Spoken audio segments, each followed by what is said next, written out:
Are you guys ready to sharpen your chess skills by solving realistic challenges? This video, I'll be tackling chess questions that test your chess strategy, calculation, and creativity. Let's dive right in. Okay, we are back. Question number 2. First time looking at this position, it does say very clearly white to move. Question 2-1. Evaluate the position. Okay, so we see that both sides have castled. Keeping in mind white's turn to move. We are threatening a couple pieces which are not being protected. We are being attacked on our bishop and our pawn. So we may want to move this bishop for our next move. We can attack the queen on our next move. First off, do we have any checks? I don't see any checks that we can give right now. I'm having trouble coming up with the best move. Oh, but I have to answer the question. Evaluate the position. Black is better, nearly equal, or white is better. So I guess white has some tempo options, but black has more of a direct, immediate threat, I would say. But white's pawns are a little bit deeper right here. Right here, they're not too scary because you can take, he takes or takes. Goes back. Maybe not. You'd have to retreat this bishop. Take and gets that better. Attacks this, double attack. Now, I'm gonna say black is better just because even though it is white's move, like if you attack the queen, he can move to d8, get to one of these squares, which seem relatively safe.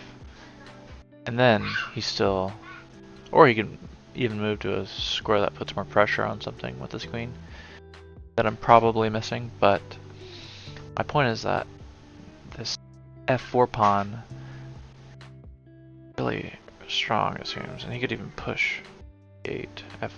So I'm gonna say black is better, or nearly equal is my secondary option, but obviously I have to pick one, so I'm gonna go with black is better.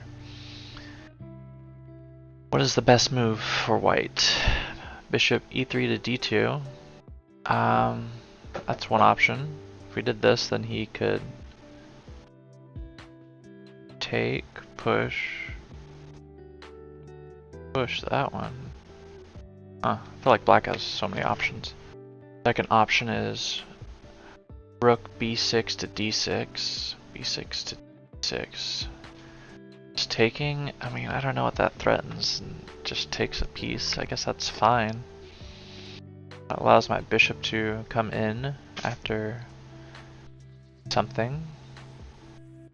But taking it just gives up the bishop, so I don't see how that really progresses my whole thing, because I see I could take the horse, pawn takes, queen takes, and then I'm attacking this, but it doesn't seem strong to me. g3, pawn g3 takes f4.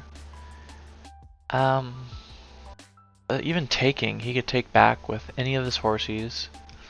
His other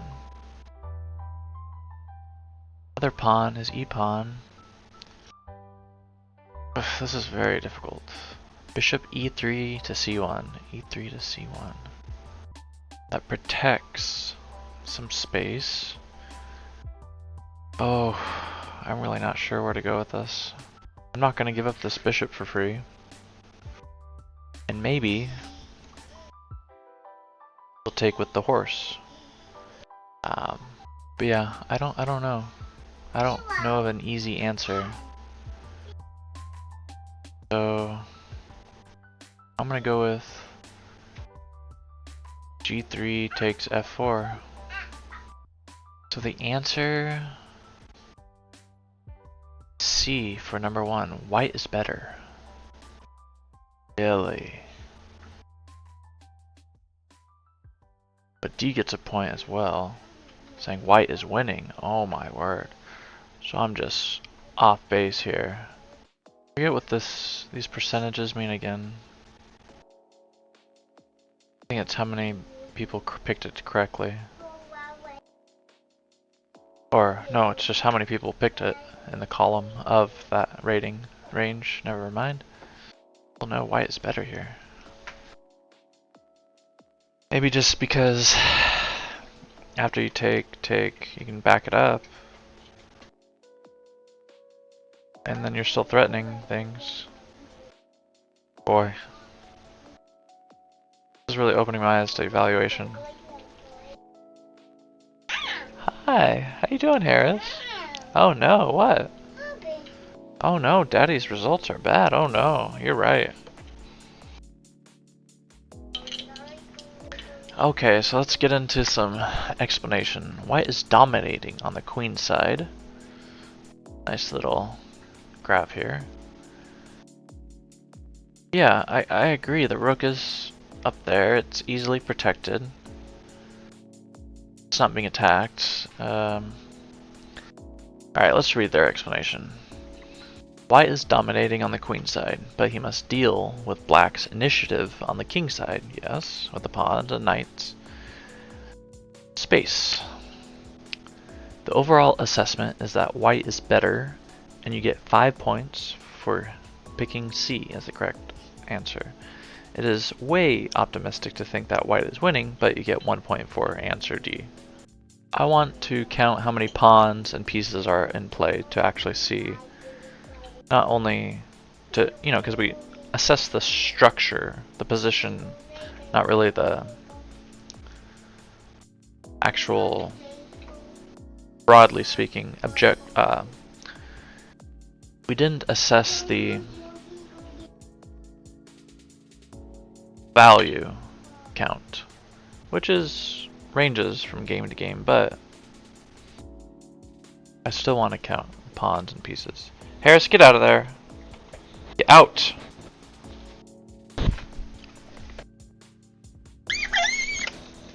You say help. Get out of my stuff. Go.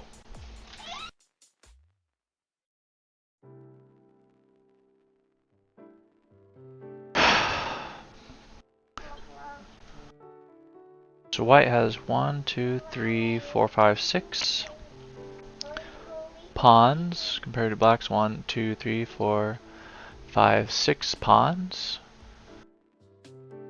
White has 1 rook, black has 1 rook.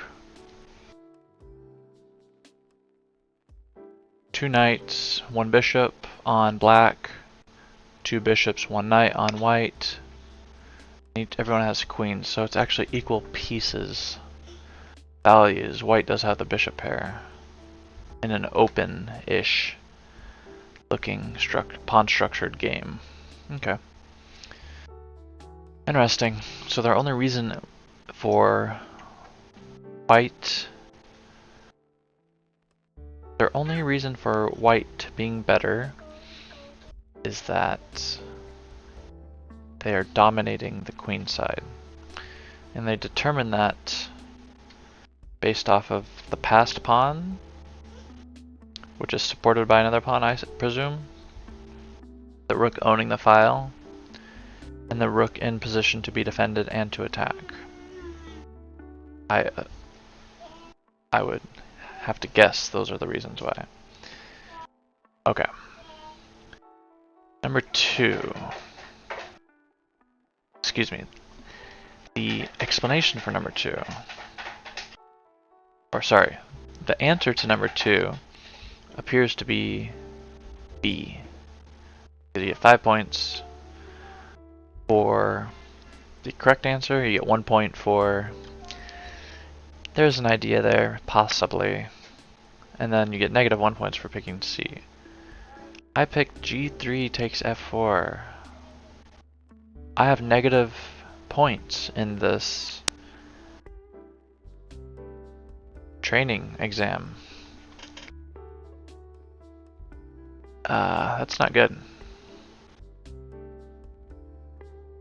Down here at the bottom, I notice he said, just because it's underlined, he says, I suggest you play the starting position against a friend or computer to practice your attacking skills. Okay. So, the answer for 2-2 says both on D2, bishop to D2, and bishop to c1 are okay, but somewhat passive. After the aggressive black moves to e4, which would be guarded by the rook.